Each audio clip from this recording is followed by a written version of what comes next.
Une petite fille recroquevillée sur un banc de parc gelé, serrant contre elle un ours en peluche élimé comme son unique bouclier. Un millionnaire solitaire s'agenouilla à ses côtés, chuchotant « Pourquoi es-tu ici, ma chérie ?»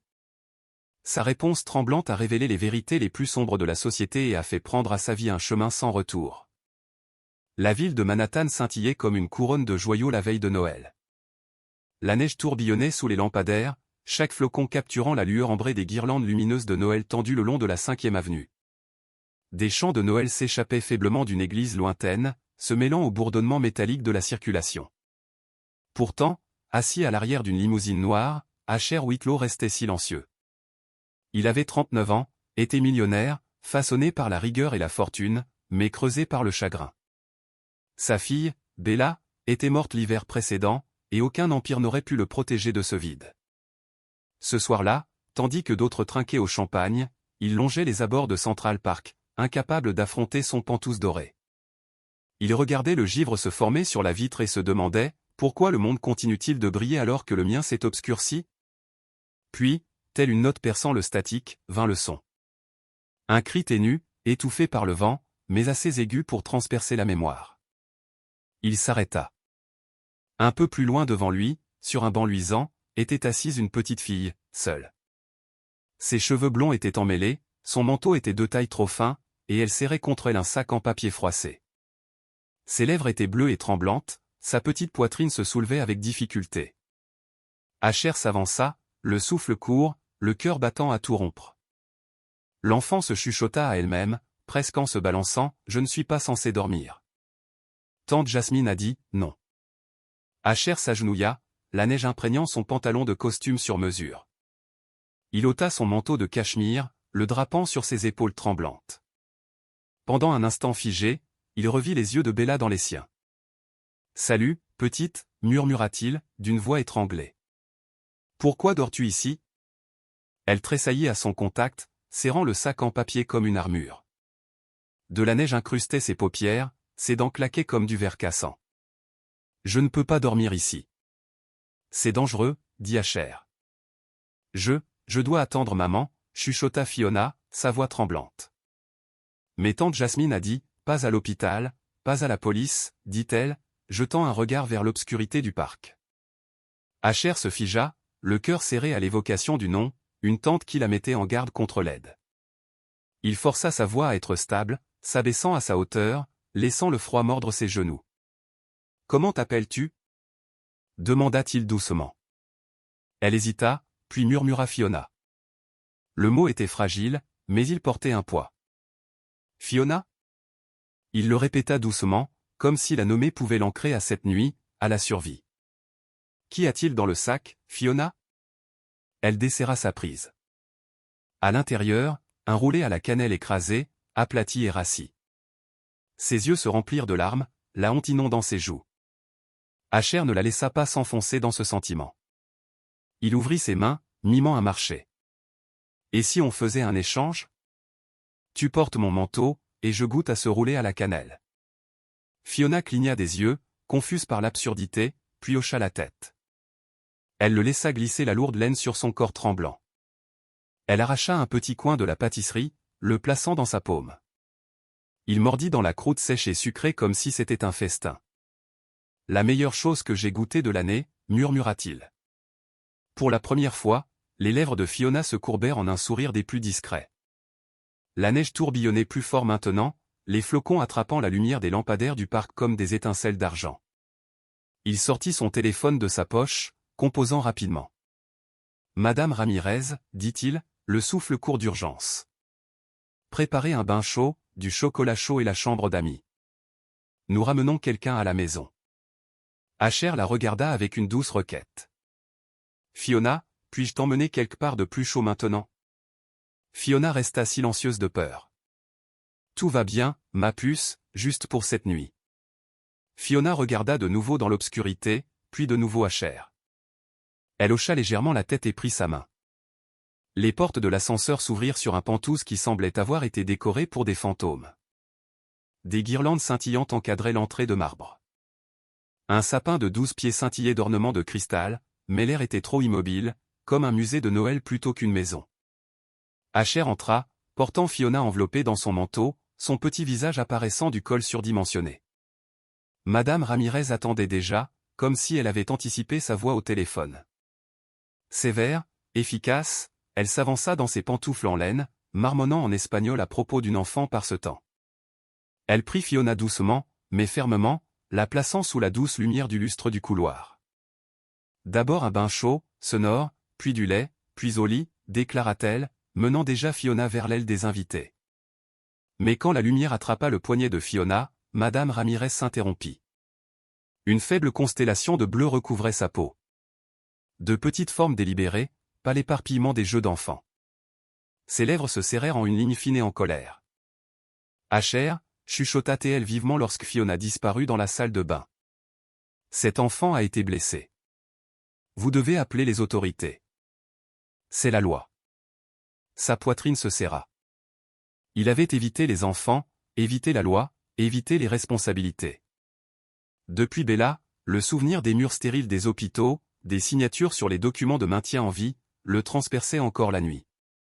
Il ouvrit la bouche pour argumenter, mais Madame Ramirez le coupa avec la précision que seul l'âge et le chagrin pouvaient forger. « Écoutez-moi. Avoir peur n'est pas la même chose qu'être méchant. Vous avez ouvert la porte ce soir. Ne la refermez plus. » Il resta silencieux dans le couloir, fixant l'ancienne boule à neige de Bella sur une étagère. À l'intérieur, des flocons de verre peint tourbillonnaient autour d'une fillette en porcelaine avec une écharpe rouge, figée dans la joie, intouchable. Pendant des années, il avait gardé ce silence, incapable de l'affronter. Puis, un petit bruit le ramena. Le rire de Fiona, léger et hésitant, s'échappant de la chambre d'amis tandis que Madame Ramirez la cajolait avec de l'eau chaude et des histoires amusantes. Ce rire brisa quelque chose en lui. Il se tourna vers le salon, alluma une allumette et alluma le feu dans la cheminée en pierre. Les flammes rugirent, leur lueur répandant la chaleur dans la pièce. C'était comme si la maison elle-même exhalait après des années à retenir son souffle. Pour la première fois depuis la mort de Bella, Asher sentit un changement. Pas de guérison, pas encore, mais un mouvement, comme une rivière gelée commençant à frémir sous la glace. Ce soir, sa maison n'était plus un mausolée. C'était un abri, et pour une petite fille, c'était la sécurité. Le feu avait réchauffé la pièce d'une douce lueur lorsque Fiona entra à pas feutrés, vêtue d'un pyjama trop grand qui traînait à ses chevilles, ses cheveux humides collés en mèches dorées à ses joues. Elle regarda autour d'elle avec une prudence émerveillée. Chaque ornement, chaque guirlande, semblait trop poli, trop parfait, comme un conte de fées où elle n'avait pas sa place. Ses yeux se posèrent sur la boule à neige posée sur le piano. Elle s'approcha furtivement et la toucha de doigts tremblants, secouant doucement le globe. Des paillettes blanches tourbillonnaient autour de la figurine de porcelaine, et Fiona chuchota, elle a l'air heureuse. La gorge d'Asher se serra. Il n'avait pas touché le globe depuis 1 an. Il appartenait à Bella. L'avoir dans les mains d'une autre enfant lui sembla une intrusion, et pourtant étrangement aussi une renaissance. « Vous jouez » demanda Fiona, inclinant la tête vers le grand piano. « Je jouais avant » admit-il doucement. Elle grimpa sur le banc comme si elle le revendiquait pour elle-même. « Jouez-moi quelque chose. » Il hésita. Ses doigts, autrefois agiles, maintenant raides de par l'évitement, planèrent au-dessus des touches. Finalement, il pressa un accord. Une tentative ratée du premier Noël remplit la pièce, hésitante, irrégulière. Fiona fronça le nez, puis fredonna la mélodie correcte, stable et sûre. « Vous vous trompez » taquina-t-elle doucement. Asher rit, un son surpris, rouillé, qu'il n'avait pas entendu de lui-même depuis des mois. Il réessaya, plus lentement, guidé par sa petite voix. Les notes s'approchèrent, pas parfaites, mais plus proches. Fiona gloussa, tapant des mains devant le succès. Madame Ramirez se tenait silencieusement dans l'embrasure de la porte, les bras croisés, les yeux brillants. Elle n'interrompit pas. Elle laissa simplement le moment respirer. Pendant un battement de cœur fragile, le Penthouse ne ressemblait plus à un tombeau. Il était vivant de rire, de musique, de quelque chose de dangereusement proche de l'espoir. Fiona posa sa tête contre le couvercle du piano, bâillant. « Promettez que vous jouerez encore avec moi demain. » Asher hocha la tête, la voix lourde. « Je promets. » C'était un petit vœu, mais il semblait être la première pierre posée sur un nouveau chemin. Un chemin qu'il n'avait pas osé imaginer depuis Bella. Le lendemain matin, le givre s'accrochait encore aux fenêtres du Penthouse lorsque la sonnette retentit. Le son était aigu, officiel, coupant la chaleur fragile qui avait commencé à s'installer. Madame Ramirez ouvrit à l'officier Aïe, large d'épaules dans sa veste du NIP, et à Daria Lou, une assistante sociale dont le presse-papier semblait plus lourd que son gabarit. Fiona se raidit à la vue des uniformes, se retirant derrière les jambes d'Asher comme une ombre craignant la lumière du jour. Daria s'accroupit, sa voix calme, professionnelle. Fiona, je m'appelle Daria. Nous sommes juste ici pour nous assurer que vous êtes en sécurité. Puis-je vous poser quelques questions? Les doigts de Fiona s'enfoncèrent dans le pantalon d'Asher, ses yeux suppliant silencieusement. Ne les laissez pas me prendre. Asher sentit le vieil instinct de fermer le monde dehors. Les avocats, les juges, les institutions l'avaient tous déçu auparavant, mais l'avertissement de Madame Ramirez résonna dans son esprit. Ne refermez plus la porte. Je l'ai trouvée dans le parc la nuit dernière, expliqua-t-il calmement, sa voix rauque mais claire. Elle était gelée. Elle a dit que sa mère était à l'hôpital, et une tante lui a dit de ne pas demander d'aide. C'est tout ce que je sais. Daria l'étudia, puis les bleus notés sur les poignets de Fiona. Elle hocha la tête une fois, griffonnant une ligne.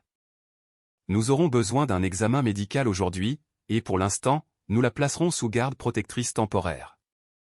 Cela signifie qu'elle reste sous votre garde ce soir, supervisée par les services de protection de l'enfance, SPE.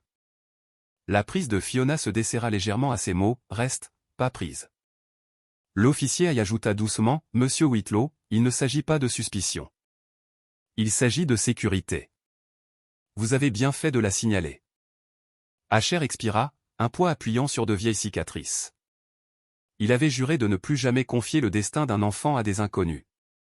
Pourtant, il était là, signant des formulaires, ouvrant des portes, laissant le système entrer pour le bien de Fiona. Lorsque les papiers furent signés, Daria fit un dernier signe de tête. Elle est en sécurité ici, mais demain matin, elle aura besoin d'un médecin. Nous vous contacterons. La porte se referma, et le silence persista. La petite voix de Fiona le rompit. Vous ne les laisserez pas me prendre, n'est-ce pas? Asher se pencha, rencontrant son regard. Pas tant que je respirais. À l'aube, la ville dégélait en une lumière grise. Les klaxons des taxis reprirent, les cloches des églises s'estompèrent, et le monde retrouva sa course habituelle. Mais à l'intérieur de la luminosité stérile des urgences de l'hôpital presbytérien, le temps semblait plus lent, plus vif. Fiona était perchée nerveusement au bord de la table d'examen, ses jambes pendantes trop petites pour les étrier. Elle portait l'une des écharpes d'Asher enroulées 3 fois autour de son cou, comme si son tissu pouvait la protéger de plus que du froid. Le docteur Martinez, une femme calme d'une quarantaine d'années, pressa un stéthoscope sur la poitrine de Fiona. Battement de cœur fort, murmura-t-elle. Mais tu es une petite dure, n'est-ce pas? Fiona tressaillit au contact, ses épaules raides. Le docteur roula doucement la manche de Fiona. Des bleus estompés fleurissaient le long de ses bras. Petit, ovale, trop uniforme pour être la maladresse aléatoire d'un enfant. La mâchoire d'Asher se serra. Madame Ramirez, debout dans le coin, se signa à voix basse. Elle est légèrement hypothermique, a une otite non traitée, et ceci, dit le docteur Martinez, notant chaque marque, sont préoccupants, probablement causés par des saisies répétées. Ce n'est pas seulement de la négligence. C'est un traumatisme physique. Elle écrivit rapidement, chaque coup de sa plume gravant la suspicion dans les registres officiels. Daria Lou, debout à ses côtés, hocha la tête gravement. Nous l'entrerons dans son dossier. Cela renforce notre requête de garde protectrice. Elle regarda Fiona, puis Asher.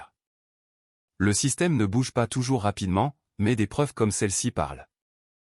Asher voulut demander, comment le système a-t-il pu permettre cela?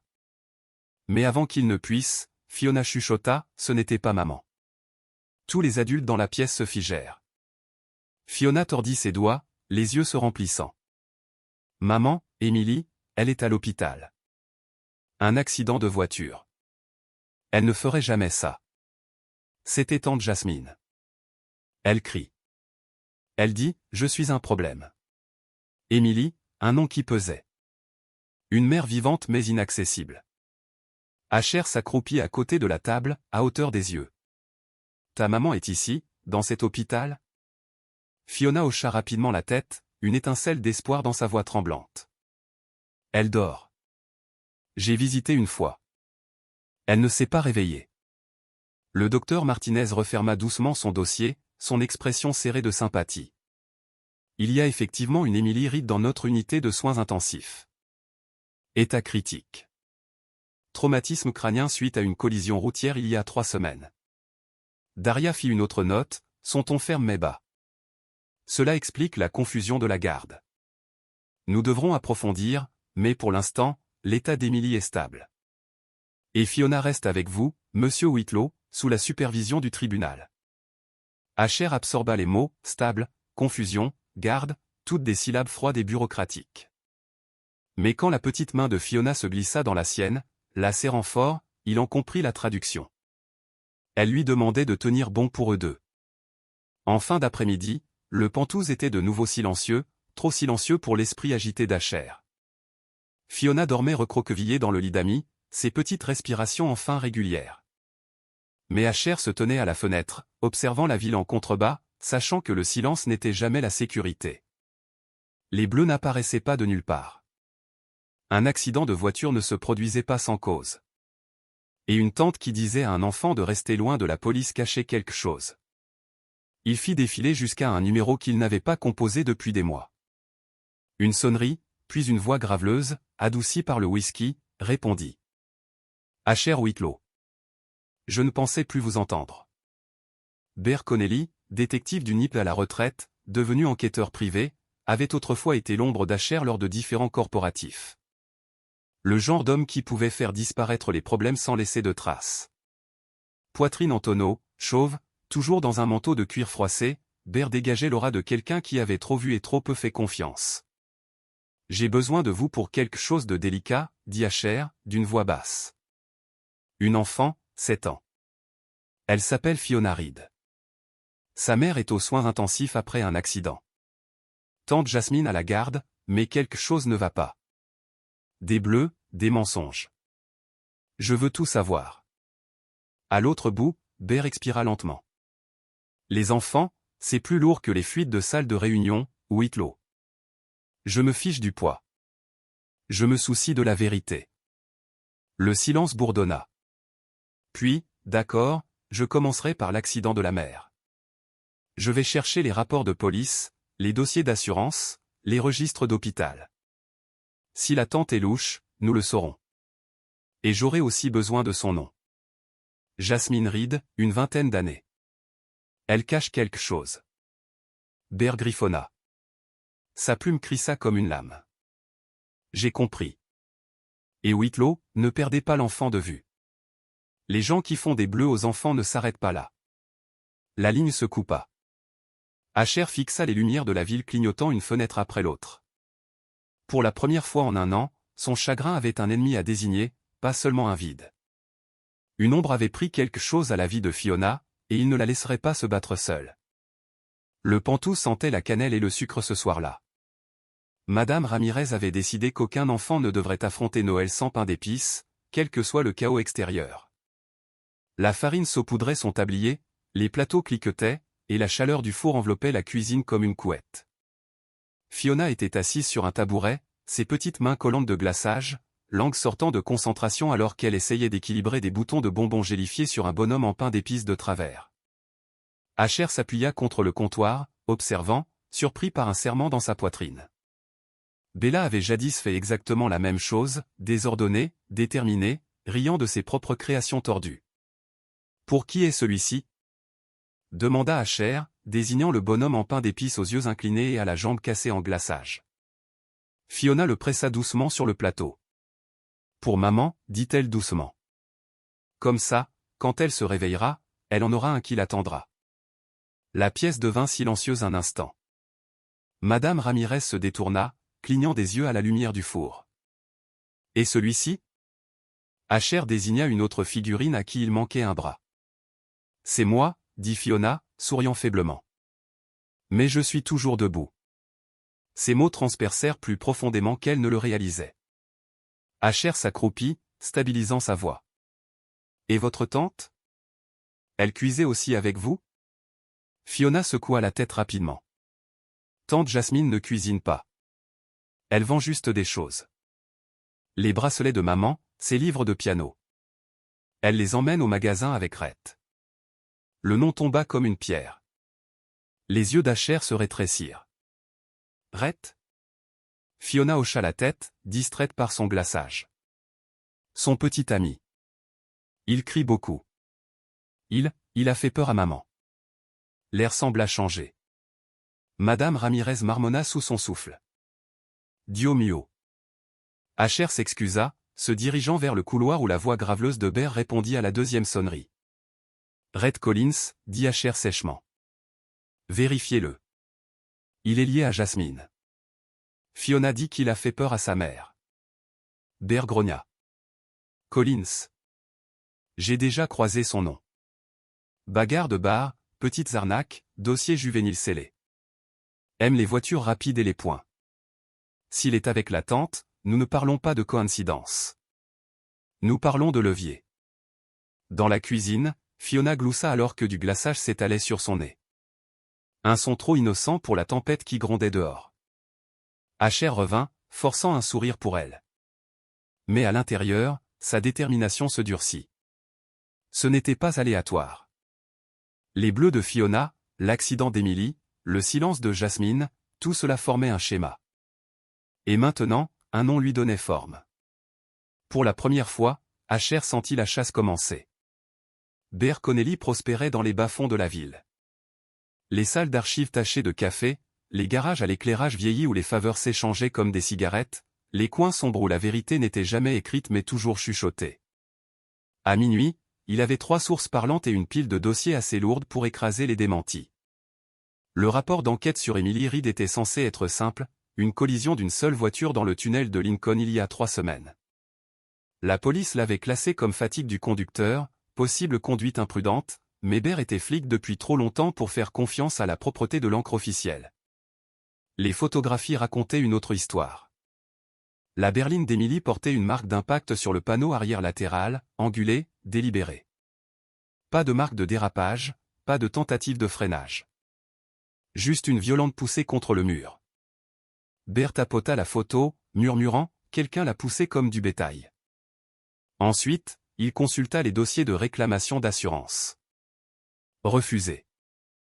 Raison, faute du conducteur. Pas de partie responsable.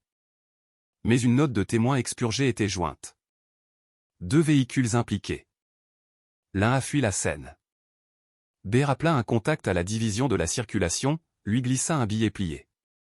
En moins d'1 heure, des images granuleuses de caméras de tunnel clignotèrent sur son ordinateur portable. L'image montrait la berline d'Emily stable sur la voie du milieu, puis une berline sombre qui glissait, poussant son quart arrière et disparaissant quelques secondes après qu'elle ait percuté la barrière. Bear figea l'image, zoomant sur le pare-choc. Des éraflures fraîches, une peinture dépareillée. Il avait déjà vu cette couleur, récemment. Il feuilleta son carnet. Rhett Collins, arrêté 2 fois pour des courses de rue illégales, connu pour démanteler des voitures, repeindre des pare-chocs pendant la nuit. Un fantôme à la vue de tous. La coïncidence était trop frappante. Jasmine avait la garde.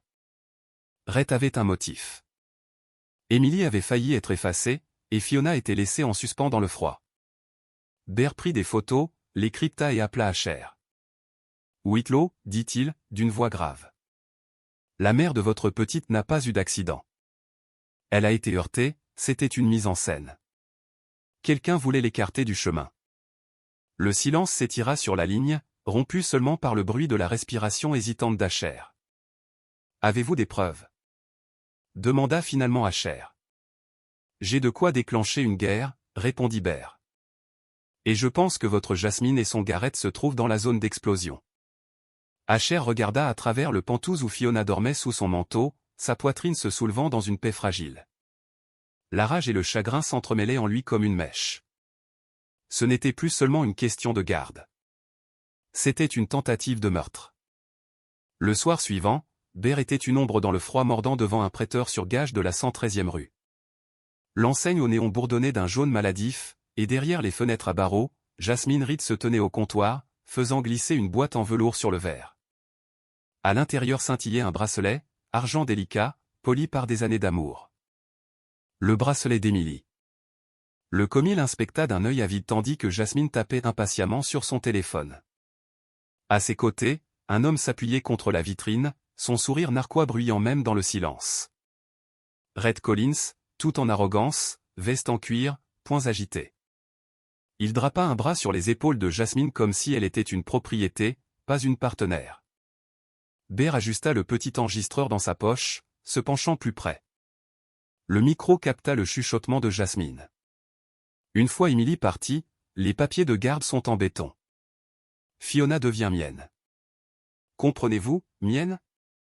Et avec elle, les avantages. Red gloussa doucement. La gamine est une mine d'or. Chèque de l'État. De la sympathie, peut-être, tant que personne ne demande comment sa mère s'est retrouvée dans cet accident. Jasmine se raidit, lui lançant un regard d'avertissement. Baisse la voix. Ne prononce pas ce mot dehors. Mais Bear l'avait déjà capturé. Chaque syllabe. Il les suivit dans la nuit alors qu'il quittait le magasin. Jasmine serrant son argent comme de l'oxygène. Leur rire flottait dans l'air glacial, cassant et cruel. Quelques heures plus tard, dans la sécurité de son bureau, Bear rejoint l'enregistrement.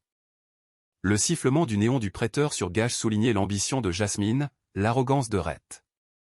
Le son peignait un portrait plus accablant que n'importe quelle photographie, une femme planifiant déjà de tirer profit du lit d'hôpital de sa sœur. Il appela Asher. Ils ne sont pas seulement négligents, dit Bear sèchement. Ils conspirent. J'ai sa voix sur bande, planifiant de réclamer Fiona comme une propriété, avec Rhett se vantant de l'accident. Le silence d'Asher s'étira, tendu comme un fil. Finalement, il parla, d'une voix basse, dangereuse. Envoyez-moi tout ce soir. À travers la pièce, Fiona dormait recroquevillée sous une couette, ignorant que son monde était négocié dans les prêteurs sur gage et les ruelles. Asher regarda sa silhouette fragile, puis l'intacte boule à neige de Bella. Le chagrin l'avait paralysé autrefois, mais maintenant il l'aiguisait. Il chuchota dans l'obscurité comme à Bella et à Fiona, je ne les laisserai pas prendre un autre enfant. La lumière du matin se répandit sur le Penthouse, mais elle était froide comme l'acier. Asher était assis à la table de la salle à manger tandis que Daria lui étalait une pile de formulaires, de requêtes d'urgence, de rapports de garde, de constatations médicales. L'air sentait l'encre et la bureaucratie, des bouées de sauvetage écrites en langage juridique. Nous avons déposé une ordonnance de retrait d'urgence, expliqua Daria, sa voix stable. Elle gardera Fiona dans un placement protecteur ici jusqu'à ce que le tribunal décide des prochaines étapes. Jasmine ne peut pas simplement entrer et la reprendre. Fiona jeta un coup d'œil depuis le couloir, serrant le bonhomme en pain d'épices qu'elle avait gardé pour sa mère. Ses yeux passèrent d'un adulte à l'autre, cherchant une assurance qu'elle n'osait pas demander à voix haute. Asher força un sourire pour elle, puis se tourna vers Daria. « Et si Jasmine le conteste ?»« Elle l'a déjà fait, » dit Daria. Son avocat a déposé une requête de garde ce matin. Il affirme que vous êtes un millionnaire opportuniste exploitant une enfant pour la publicité. Il vous dépeigne comme un homme cherchant les gros titres. Les mots frappèrent plus profondément qu'Asher ne l'avait imaginé. Autrefois, il aurait pu hausser les épaules face aux attaques contre son nom, aux rivaux commerciaux, aux chuchotements des tabloïds. Mais il ne s'agissait pas de réputation. Il s'agissait de la sécurité d'une enfant. « Je me fiche des gros titres, dit-il sèchement. Je me soucie d'elle. » Daria l'étudia un long moment, puis s'adoucit. C'est exactement ce que le juge a besoin de voir. Pas d'argent, pas de pouvoir, juste de l'attention. Asher signa là où elle lui indiquait sa plume, gravant des sillons dans le papier. Chaque trait donnait l'impression qu'une armure était forgée, mince, mais nécessaire. Pendant ce temps, la voix de Bear bourdonna via le haut-parleur. J'ai plus d'informations sur Rhett. Courses illégales, accusations d'agression qui ont disparu, lien avec des ateliers de démantèlement. C'est le bras, Jasmine et la voix. Ensemble, ils sont une machine. Madame Ramirez croisa les bras, les yeux brillants. Les machines cassent. La pile de papier fut rassemblée, agrafée et scellée. Cela ne ressemblait pas à une victoire. Cela ressemblait à l'aiguisage des couteaux pour une bataille à venir. Asher jeta un nouveau coup d'œil à Fiona. Elle serra plus fort son bonhomme en pain d'épices, comme si même sucre et épices avaient besoin de protection. Les monstres n'étaient pas sous son lit. Ils déposaient des requêtes au tribunal. La nuit drapait Manhattan d'un silence de velours, rompu seulement par le hurlement distant d'une sirène et le bourdonnement de la circulation en contrebas. Le Penthouse brillait de lumière tamisée, mais une porte au bout du couloir restait à jamais sombre. Asher n'y était pas entré depuis des mois. La chambre de Bella. Le bouton en laiton lui parut froid contre sa paume alors qu'il le tournait. Les charnières grincèrent doucement, comme une voix le mettant en garde. À l'intérieur, tout était intact. Les murs lilas peints de petites étoiles. L'étagère garnie d'animaux en peluche, figée au milieu d'un jeu. La couette pliée soigneusement au pied d'un lit qui ne serait plus jamais dérangé. Une boule à neige était posée sur la table de chevet. Des paillettes se déposèrent au fond comme du temps tombé. Asher s'enfonça dans la chaise de bureau, les mains jointes, le souffle coupé entre culpabilité et désir. Il chuchota, bien que personne ne puisse l'entendre, « Je suis désolé, Bella. Je n'ai pas pu te sauver. Je ne sais pas si je peux sauver qui que ce soit. » Un petit bruit rompit le silence. Se retournant, il vit Fiona dans l'embrasure de la porte, serrant un oreiller presque de sa taille. Son visage était timide mais curieux. « Je suis désolé, » dit-elle rapidement, comme si elle s'introduisait sur un terrain sacré. « Je n'ai pas pu dormir. Le vent était fort. » La gorge d'Asher se serra. Il aurait dû lui dire de retourner au lit, de garder le sanctuaire fermé, mais au lieu de cela, il hocha la tête. « Entre. » Fiona marcha sur la pointe des pieds sur le tapis, ses yeux parcourant le silence. Elle prit la boule à neige, la secoua doucement. Des paillettes tourbillonnaient autour de la figurine de porcelaine d'une fillette à l'écharpe rouge. « Elle a l'air heureuse, » chuchota Fiona. « Elle l'était, » dit Asher, d'une voix rauque. Fiona s'assit en tailleur sur le tapis, la boule à neige toujours sur ses genoux. « Si votre petite est au ciel, peut-elle nous voir en ce moment ?» La question frappa comme une lame enveloppée d'innocence. Asher déglutit, forçant l'air dans ses poumons. « Oui, je crois que oui. » Fiona sourit faiblement, se blottissant dans la couette au bord du lit. « Alors elle peut vous voir m'aider. »« C'est bien. » Ces mots remplirent la pièce d'une étrange chaleur. L'air, autrefois suffocant, sembla se détendre. Asher s'abaissa sur le tapis à ses côtés, laissant le silence s'étirer. Le bruit de la ville s'estompa. Seule sa petite respiration et le léger tourbillon de paillettes existaient. Lorsque les yeux de Fiona s'alourdirent, elle posa sa tête sur la couette pliée. Asher glissa l'oreiller sous elle et resta assis, la regardant s'endormir. Pour la première fois en un an, la chambre de Bella n'était pas un tombeau. C'était un refuge pour une enfant encore vivante, encore en lutte. Et dans ce moment fragile, Asher réalisa la vérité. La guérison ne viendrait peut-être pas en effaçant le chagrin, mais en le portant au service de quelqu'un qui avait encore besoin de lui. L'air nocturne du Queens portait l'odeur du pétrole et de l'échappement, le genre qui s'accrochait aux poumons. Bear Connelly s'appuya contre une clôture grillagée cabossée, le col relevé, les yeux fixés sur le garage en tôle ondulé de l'autre côté de la rue. À l'intérieur, la lumière s'échappait par des volets à moitié fermés, fluorescentes, dures, chirurgicales. À travers une fente, Bear aperçut Red Collins. L'arrogance de l'homme avait disparu maintenant. Au lieu de cela, il se penchait sur une berline avec une concentration sombre, les manches retroussées, la graisse recouvrant ses mains. Un rituel de mécanicien. Mais les yeux entraînés de Bear se posèrent sur une chose. Un après frais barrait le pare-chocs arrière, gris pâle contre la peinture noire. Le coin exact où la voiture d'Emily avait été percutée. La mâchoire de Bear se serra. Il sortit son téléphone, prit une série de clichés, de près, accablants. Une autre silhouette apparut. Un gamin maigre transportant des bidons de diluant à peinture et une pile de plaques d'immatriculation falsifiées. Rhett aboya des ordres, et le gamin obéit. C'était routine pour eux, une entreprise bâtie sur la dissimulation des traces. Bear glissa le petit enregistreur de sa poche alors que Rhett marmonnait à lui-même, toujours une voiture propre, toujours une nouvelle plaque. Personne ne prouve rien. C'était tout ce dont Bear avait besoin. Il recula, Appelons le contact de l'officier et au crime véhiculaire.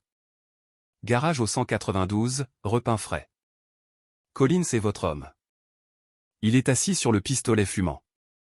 Il s'attarda un instant de plus, les yeux se plissant tandis que Rhett nouait un ruban rouge voyant sur le rétroviseur de la voiture, riant à lui-même. Ça doit ressembler à un cadeau de Noël, hein? Les tripes de Bear se nouèrent. Ce n'était pas un crime aléatoire. C'était du théâtre. Un accident mis en scène. Une histoire mise en scène. Quelqu'un voulait faire taire Emily, enveloppée dans un nœud de diversion. Il s'éloigna dans l'ombre, d'une voix basse, laissant un message pour Asher Whitlow. C'est confirmé. L'accident d'Emily n'était pas le destin. Collins a repeint la voiture quelques heures après. J'ai des photos, de l'audio, tout. Il est assez arrogant pour laisser des rubans sur les cadavres. Les empreintes de Jasmine ne seront pas loin derrière. Pour Bear, la preuve était une arme. Ce soir, il avait chargé la première balle. Le lendemain après-midi, les portes du Pantouz s'ouvrirent de nouveau à Daria Lowe. Presse-papier à la main, écharpe encore saupoudrée de neige, elle scruta l'appartement d'un œil exercé. Une visite à domicile des SPE n'était pas une cérémonie. C'était un jugement. À l'intérieur, cependant, l'espace avait changé. Les pièces autrefois stériles brillaient de signes de vie. Fiona était assise à la table de la cuisine, les crayons de Madame Ramirez éparpillés comme des confettis, tandis qu'elle coloriait un léopard des neiges. Le feu dans la cheminée réchauffait l'air, et Asher lui-même s'agenouillait à proximité, accrochant le dessin de Fiona au mur comme s'il appartenait à une galerie. Daria nota tout. Serrure de sécurité sur les armoires, une chaise d'enfant placée près du piano, du chocolat chaud fumant sur le comptoir. Ce qui la frappa le plus fut l'expression de Fiona, non plus le regard tendu et traqué de l'hôpital, mais une aisance hésitante. Fiona, dit Daria doucement, s'agenouillant à sa hauteur. Comment vous sentez-vous ici? La petite fille haussa les épaules, timide, puis souleva son esquisse au crayon. 3 bonshommes allumettes se tenant la main. Maman plus moi plus Asher. L'air changea. Asher déglutit difficilement, l'image le touchant plus profondément que toute accusation ou éloge. Madame Ramirez croisa les bras, la fierté brillant dans ses yeux. Daria écrivit des notes silencieusement, puis referma le dossier. Son ton s'adoucit d'une manière que peu d'officiels se permettaient. Cet environnement est sûr. Le tribunal le verra. Asher laissa échapper un souffle qu'il n'avait pas réalisé retenir. Il avait craint le jugement, craint la machinerie stérile du système. Mais ce que Daria voyait était indéniable, une maison où la chaleur avait commencé à remplacer le silence. Avant de partir, Daria s'arrêta sur le seuil. « Monsieur Whitlow, dit-elle doucement. Tenez bon pendant l'audience. Les enfants sentent quand les promesses sont rompues. Ne brisez pas celle-ci. » La porte se referma derrière elle. Fiona bâilla, se blottissant dans le canapé.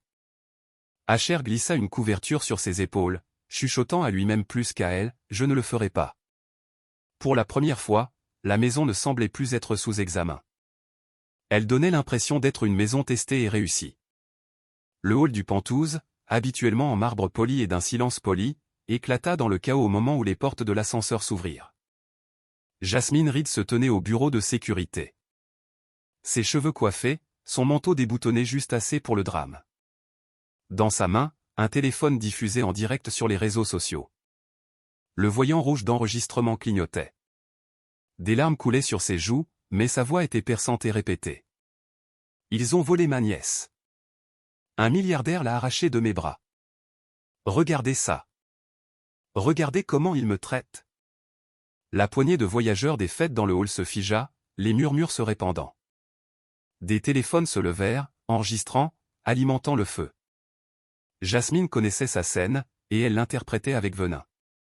Derrière elle, à demi-ombre, Rhett Collins s'appuyait nonchalamment contre un pilier, son sourire en forme de loup. Il ne diffusait pas en direct. Il cataloguait les visages, notait les sorties. Ses yeux balayèrent Asher alors qu'il s'avançait, froid, amusé, le défiant de bouger.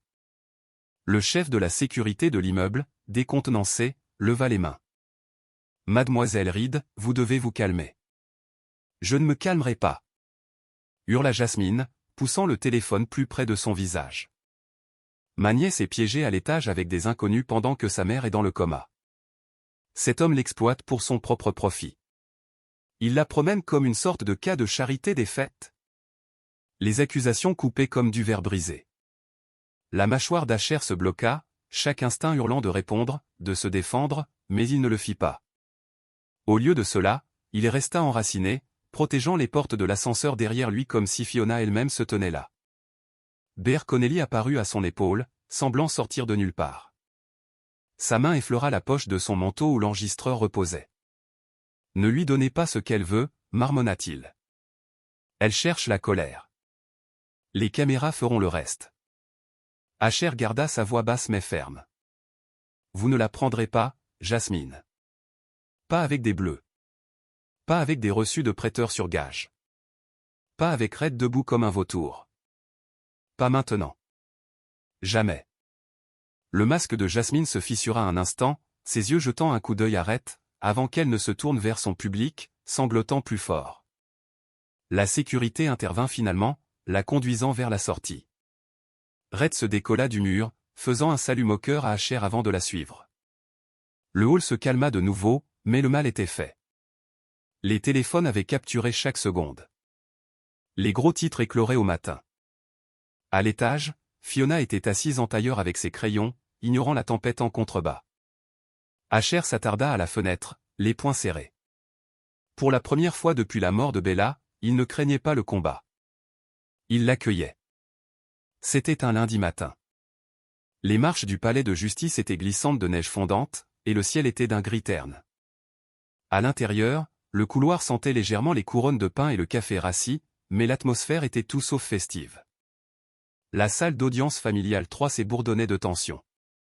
Devant était assise la juge Marian O'Keefe, sa robe noire drapée comme une forteresse, ses cheveux argentés soigneusement épinglés. Elle tapa une fois son marteau, le son plongeant la pièce dans le silence. D'un côté, Jasmine Reed était assise raidement, son avocat à son coude, les yeux humides mais calculateurs. Elle portait du noir de deuil, comme si le costume pouvait excuser la trahison. Derrière elle, Rhett était affalé avec une arrogance qui suintait même à travers le silence. De l'autre côté de l'allée, Asher Whitlow était assis, flanqué de son conseil et de Madame Ramirez, qui semblait prête à remettre le monde sur les rails s'il chancelait. Daria Lou posa doucement son dossier sur le bureau, une encre silencieuse. Les délibérations commencèrent avec l'avocat de Jasmine, la voix sirupeuse d'une fausse inquiétude. « Votre honneur, c'est une simple question de sang. Ma cliente, Mademoiselle Reed, est le seul parent disponible de l'enfant, tandis que sa mère reste incapable. Monsieur Whitlow est un étranger fortuné qui, bien que généreux, n'a aucun lien légal avec Fiona Reed.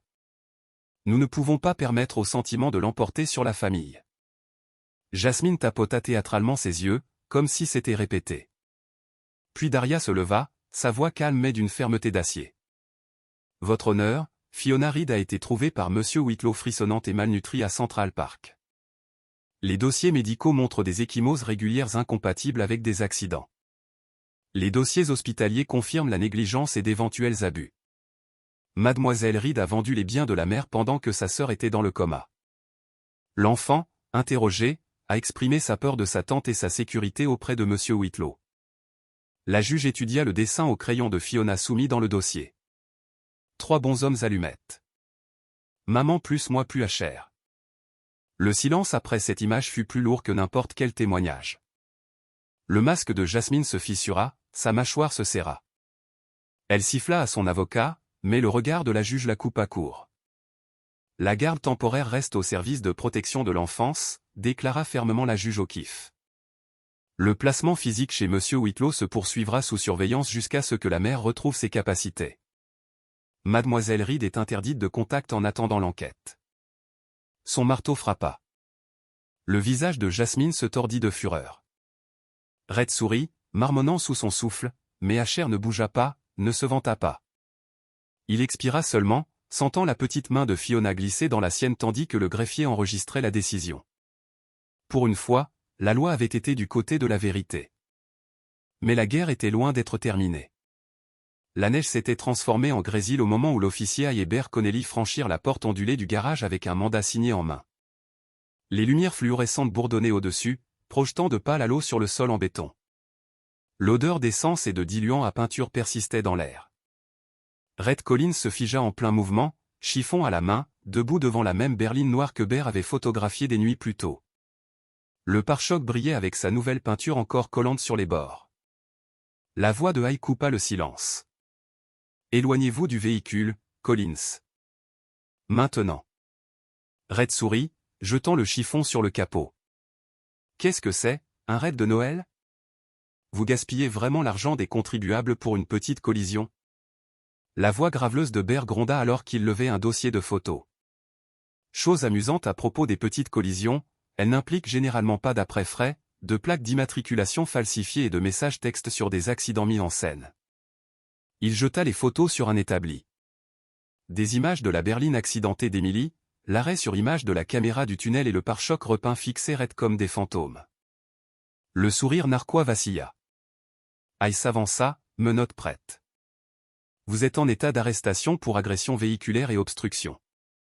Ne rendez pas les choses plus difficiles. La mâchoire de Red se contracta, puis, de manière prévisible, il s'échappa. Bear était plus rapide qu'il n'y paraissait. Des années à poursuivre des suspects dans les ruelles lui avaient appris où le désespoir courait. Il coupa à gauche, coinçant Red près d'une pile de pneus. Le jeune homme donna un coup violent, mais Bear attrapa son poignet, le tordant jusqu'à ce que toute résistance le quitte. Hay lui passa les menottes avec finalité. Pourtant, la bouche de Red ne s'arrêta jamais. « Vous ne comprenez pas, vieil homme. Je ne conduisais pas pour moi.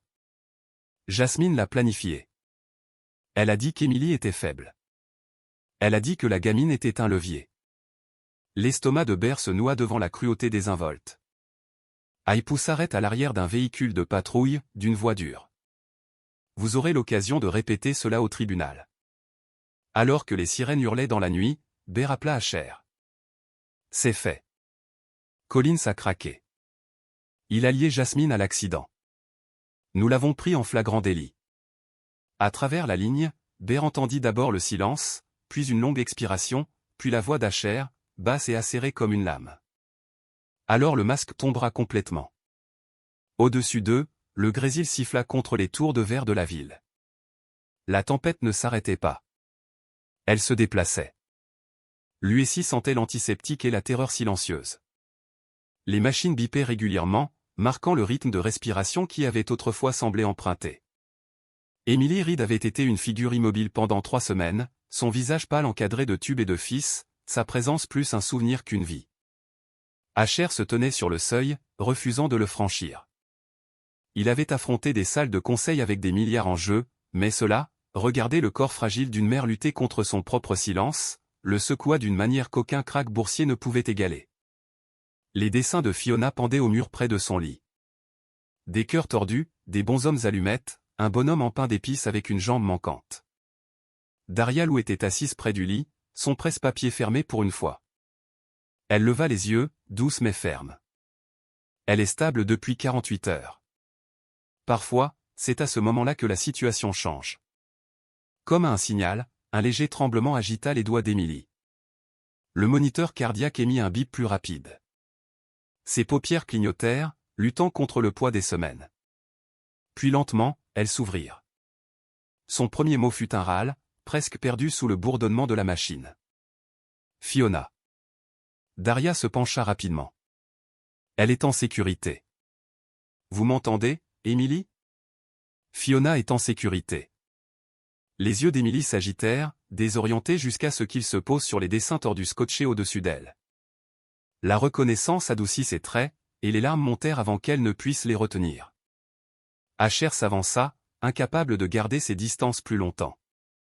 Il s'attarda à son chevet, une silhouette contre la lueur stérile. Il ne prononça pas son nom, pas encore. Il ne voulait pas briser le fil fragile qui la ramenait à la vie. La voix d'Emily se brisa alors qu'elle chuchotait, « Jasmine. » Rhett. La peur tordait sa bouche. Daria lui toucha la main doucement. « Nous savons. Ils ont été pris. Vous êtes en sécurité. Fiona est en sécurité. » Le soulagement frappa Emily comme une vague, mais il était teinté de chagrin. Son corps trembla sous l'effort de pleurer, ses yeux se fermant fermement comme pour se préparer à ce qu'elle avait survécu. Asher resta immobile, la poitrine endolorie. Il s'était attendu à de la colère, peut-être de la gratitude. Au lieu de cela, tout ce qu'il vit fut l'amour brut d'une mère luttant à travers la douleur. Pour Fiona, Emily s'était réveillée. Pour Fiona, Asher réalisa qu'il s'était battu jusque-là, et pour la première fois, la frontière entre protecteur et parent s'estompa en quelque chose d'indéniable. Le couloir du palais de justice sentait légèrement l'eau de javel et le café, ses lumières fluorescentes impitoyables. Des journalistes s'étaient regroupés à l'extrémité, murmurant comme des vautours tourbillonnants. L'air était chargé comme si le bâtiment lui-même savait que les masques étaient sur le point de se briser. Jasmine Reed entra, flanquée de son avocat. Sa posture droite, son visage masqué d'un plaquage de chagrin, un voile noir, un collier de perles, elle jouait le rôle de la sœur blessée, de la tante désespérée. Pour l'œil non averti, elle était la tragédie incarnée. Mabel Connelly avait l'enregistrement dans la poche de son manteau, et Red Collins, déjà en détention, avait chanté comme un canari. Le costume de Jasmine ne pouvait cacher la pourriture en dessous. À l'intérieur de la chambre, la juge O'Keefe présida de nouveau, son marteau frappant pour l'ordre. L'avocat de Jasmine commença la performance. « Votre honneur, ma cliente a été injustement calomniée. Elle n'a agi que dans le meilleur intérêt de sa nièce, abandonnée par un opportuniste fortuné, exploitant son malheur. » Avant que l'écho ne s'éteigne, l'officier s'avança avec le représentant du procureur. « Permission de présenter des preuves, votre honneur. » Un enregistreur cliqua. La voix de Jasmine remplit la pièce, capturée avec un réalisme minuscule. Une fois Emily partie, les papiers de garde sont en béton. Fiona devient mienne. Comprenez-vous, mienne? Et avec elle, les avantages. Des halètements parcoururent la salle d'audience. Le visage de Jasmine se vida, son sang-froid se brisant comme du verre sous un marteau. Elle se leva d'un bond, les mains tremblantes. C'est sorti de son contexte. J'avais peur. J'étais ému. Les gens effrayés ne planifient pas d'accident, interrompit froidement Aïe, brandissant la transcription de la confession de Rhett. Votre partenaire a déjà avoué. Vous avez conspiré pour écarter Emily Reed. Vous avez mis en danger son enfant. Vous avez tiré profit de ses biens. Ce n'est pas une garde. C'est de la prédation. Le regard de la juge était de fer. Mademoiselle Reed, niez-vous avoir orchestré un acte de violence contre votre sœur? La bouche de Jasmine s'ouvrit, mais rien ne sortit. Son avocat lui toucha le bras, l'exhortant au silence, mais elle le repoussa, le désespoir la rongeant. J'essayais de protéger Fiona de la faiblesse de sa mère. Emily ne pouvait pas subvenir à ses besoins. J'étais tout ce qu'elle avait. Ces mots la condamnèrent plus que le silence n'aurait pu le faire. La juge leva son marteau. Ce tribunal trouve une cause suffisante pour un renvoi criminel. Les accusations incluent complot en vue de commettre une agression, mise en danger d'enfants et tentative de fraude. Les droits de garde sont révoqués de manière permanente. Le marteau frappa comme le tonnerre. 2 officiers en uniforme intervinrent. Jasmine hurla, se débattant, sa confiance diffusée en direct remplacée par une panique brute. Vous ne comprenez pas. Elle était censée être à moi. Ses cris résonnèrent dans les couloirs de marbre alors qu'elle était conduite devant la crèche installée pour les fêtes. Marie, Joseph et l'enfant en douce étreinte. L'ironie était cruelle et indubitable. Ber expira, ses épaules se détendant. Asher resta assis, la mâchoire serrée, les yeux fixés sur la porte. Quelque part au-dessus, les cloches de l'église sonnaient. La justice avait un son. Pour Fiona, le danger avait enfin été nommé, enchaîné et écarté. Mais pour Asher, ce n'était pas une fin. C'était le début de ce qui allait suivre. Construire quelque chose d'assez sûr pour durer. La deuxième audience portait un poids différent. Le venin avait disparu. Jasmine réduite au silence en détention, mais les échos de sa trahison planaient toujours dans l'air. Ce qui restait était la tâche fragile de reconstruire, de décider où Fiona appartiendrait enfin. La juge O'Keefe présida de nouveau, sa robe drapée comme une armure solennelle. Au banc des témoins était assise Emily Reed, palme et droite. Ses cheveux attachés en arrière, des cicatrices encore légèrement gravées le long de sa tempe. Chaque mot semblait lui coûter son souffle, mais ses yeux ne vacillaient jamais. Ma sœur. Elle voulait m'effacer, dit Émilie doucement, la salle d'audience se tendant pour entendre. Mais j'ai traversé cette obscurité à cause d'une seule chose, ma fille. Fiona mérite plus que la survie. Elle mérite la sécurité, l'amour et la vérité. Et elle mérite de savoir que les gens qui nous ont fait du mal ne gagnent pas. Sa voix trembla, mais elle tint bon. Darialou se leva, calme et précise. Votre honneur, les SPE recommandent une réunification complète avec la mère avec des garanties, une thérapie pour les traumatismes, un suivi médical et une ordonnance de protection permanente contre Jasmine Reed. Et nous recommandons en outre la reconnaissance formelle du rôle de Monsieur Whitlow. Bien que n'étant pas de la famille, il a démontré une protection et un soutien constant. Fiona elle-même a exprimé cette confiance. Tous les regards se tournèrent vers Asher. Il était assis droit, les mains jointes, mais le poids du souvenir pesait visiblement sur lui. Il pensa à la chambre vide de Bella, aux promesses murmurées en silence, à la petite main de Fiona recroquevillée dans la sienne. Il n'avait jamais cherché de titre, tuteur, père, sauveur, mais l'idée de s'éloigner maintenant était insupportable. La juge O'Keefe l'étudia, puis parla, sa voix mesurée mais ferme. Monsieur Whitlow, bien que la loi ne puisse pas réécrire les liens familiaux, elle peut reconnaître le dévouement. Ce tribunal reconnaît votre rôle de protecteur. Vous resterez une partie du cercle supervisé de Fiona, non pas comme une obligation, mais comme une confiance méritée. Le marteau frappa. Émilie pleura ouvertement, le soulagement se levant comme l'aube.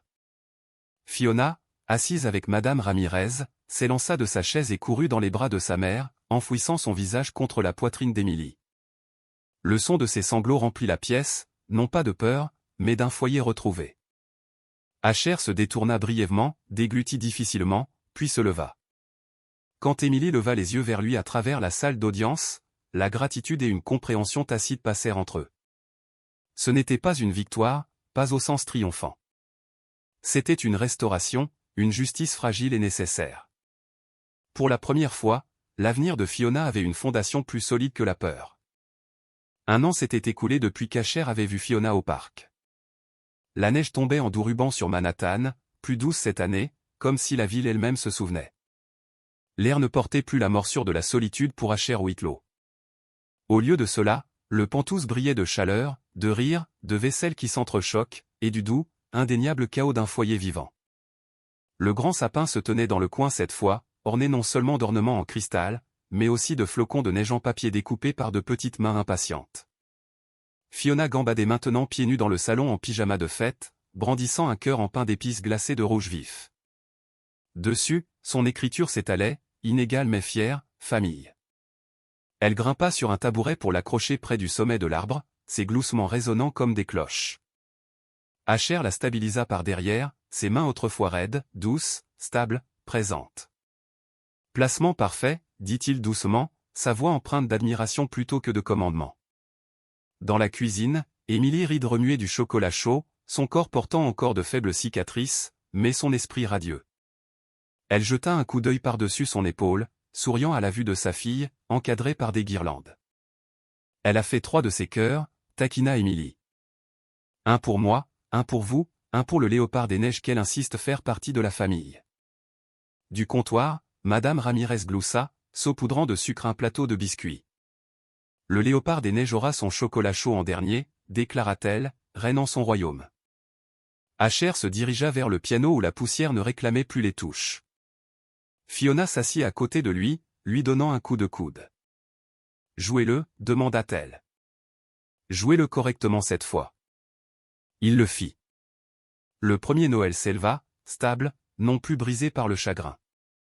Fiona fredonna, puis chanta, sa petite voix se tissant à travers les notes. Émilie s'appuya sur l'encadrement de la porte, écoutant les yeux fermés, le son recousant quelque chose de longtemps déchiré en elle. Sur la cheminée était posée une photo encadrée, la boule à neige de Bella à côté d'un nouveau portrait. Émilie, Fiona et Asher, bras liés, capturés à mi-souffle. L'inscription en dessous disait « La maison, c'est ce qui reste ». Lorsque le chant de Noël se termina, Fiona se tourna, son visage sérieux d'une manière que seuls les enfants pouvaient avoir. « Vous avez tenu votre promesse » chuchota-t-elle. Asher cligna des yeux, la gorge se serrant. « Laquelle » Que vous joueriez encore demain, dit-elle. Et puis le jour d'après, et puis toujours. La pièce se tut comme si le monde s'était arrêté pour entendre sa réponse. Il la serra dans ses bras, d'une voix basse, stable, toujours. Dehors, les cloches de l'église sonnèrent minuit, leur ton doux mais certain. À l'intérieur, la chaleur pulsait dans chaque recoin. Une mère restaurée, un enfant chéri, et un homme qui s'était autrefois cru enterré sous le chagrin, maintenant au cœur de quelque chose de renaissant. Ce n'était pas la famille qu'Asher avait perdue. Ce n'était pas celle qu'Émilie avait failli se voir dérober. C'était quelque chose de choisi, tissé à partir de la brisure, plus forte à cause des cicatrices. Et tandis que le rire de Fiona jaillissait de nouveau, sauvage et sans peur, Asher réalisa enfin la vérité. La guérison n'efface pas la douleur. Elle la transforme en un amour assez grand pour contenir l'avenir. Nous aimerions connaître vos avis. Laissez un commentaire et notez cette histoire de 10 à 100. Aimez, partagez et abonnez-vous avec la cloche pour ne jamais manquer une histoire. Regardez plus de vidéos inspirantes maintenant sur l'écran final ou la playlist.